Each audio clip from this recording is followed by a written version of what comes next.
thank you doesn't seem anywhere near enough.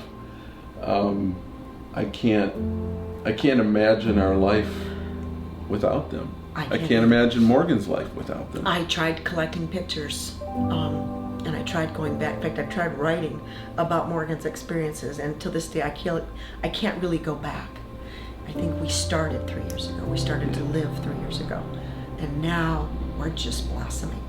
So going backwards is not something I can do. And I don't think, in Sample's eyes, that's not something they'll ever let Morgan do. Going backwards isn't even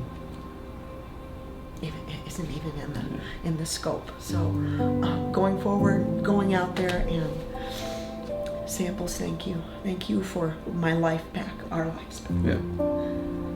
So that's big.